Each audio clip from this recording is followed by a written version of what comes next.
বাংলাদেশে হিন্দু বিদ্বেষ চরমে।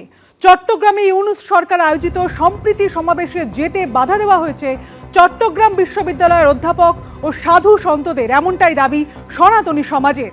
সম্প্রীতি সমাবেশে সনাতনী সমাজকে আহ্বান করেছিল ইউনূস সরকার। সমাবেশে হাজির হলে এই অধ্যাপক সাধু সন্তদের গোয়েন্দা বলা হয়, এমনটাই দাবি সনাতনী সমাজের। আমন্ত্রণ জানানোর পর সমাবেশে গিয়েও ফিরে আসতে হলো সনাতনী সমাজের প্রতিনিধিদের। ডিএম এসপিকে এ বিষয়ে নালিশ জানিয়েছেন সনাতনী সমাজের প্রতিনিধিরা।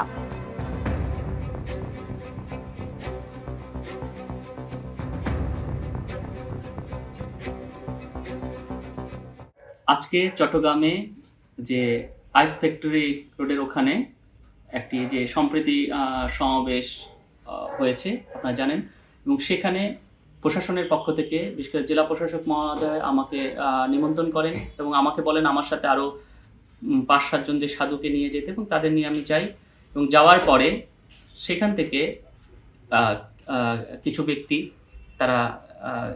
তারা গোয়েন্দা পরিচয়ে তারা বলে যে এখান থেকে চলে যেতে আমাকে।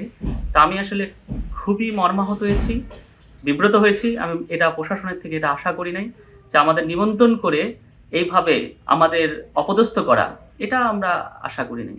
এগুলো ঠিক হয় না। আমি মনে করি যে প্রশাসনের দেখা উচিত যে এই কাজের সাথে কারা জড়িত আছে বা কেন তারা করছে। তাদের যদি কোনো সমস্যা থাকে আমাদের সাথে তারা বসতে পারে, কথা বলতে পারে।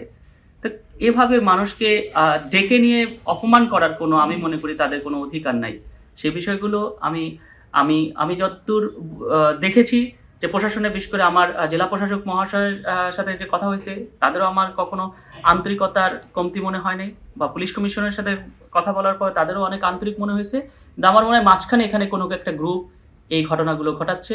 তাদেরও দেখা উচিত, এবং তারা যদি চায় আমরা তাদের সাথে বসতে পারি, সবার সাথে বসতে পারি, কারণ আমরা সম্প্রীতি চাই।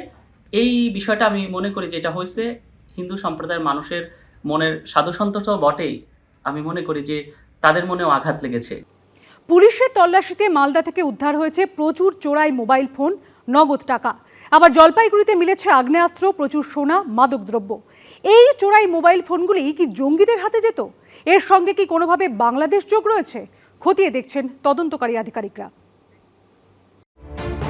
কেউ পশ্চিমবঙ্গে এসে গোপন বৈঠক করেছে, কেউ আবার পশ্চিমবঙ্গ থেকে বাংলাদেশ হয়ে পাকিস্তানে যাবার ছক কষেছিল, কেউ আবার 10 বছর ধরে ঘাঁটি গেড়েছিল এ রাজ্যে।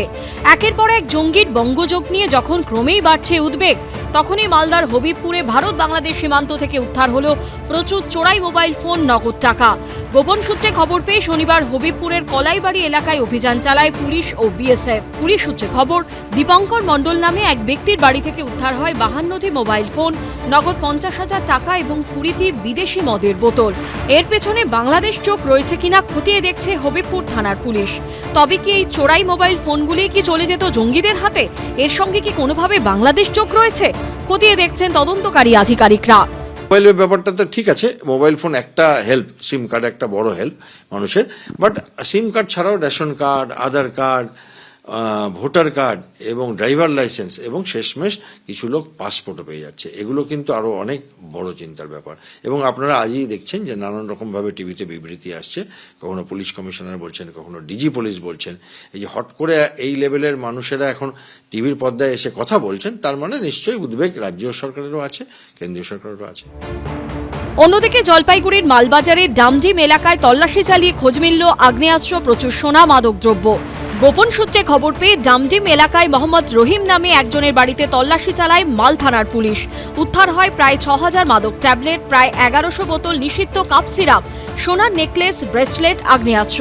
এর মধ্যে আগ্নেয়াস্ত্রটি কানপুরে তৈরি বলে পুলিশ সূত্রে খবর।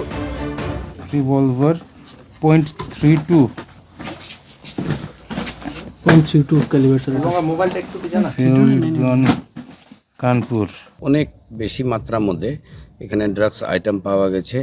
এটা আমরা কোনোদিন চিন্তা ভাবনা করি নাই কি আমাদের বাড়ির আশেপাশে বা ডামডিম বাজারে এত মাত্রার মধ্যে ড্রাগস পাওয়া যাবে। খুবই অন্যায়। শুনতে পারলাম কি একটা আর্মসও ধরা পড়ে গেছে। এটা ভালোভাবে তদন্ত হোক, কোথায় থেকে আর্মস আসছে, কোথায় থেকে কে দিয়েছে আর্মস। ডামডিম এলাকায় যেখান থেকে এগুলি উদ্ধার হয়েছে সেখান থেকে ফুলবাড়ির ভারত বাংলাদেশ সীমান্ত মেরে কেটে 60 কিলোমিটার। পুলিশ আসার আগেই পালিয়ে যায় বাড়ির মালিক মোহাম্মদ রহিম।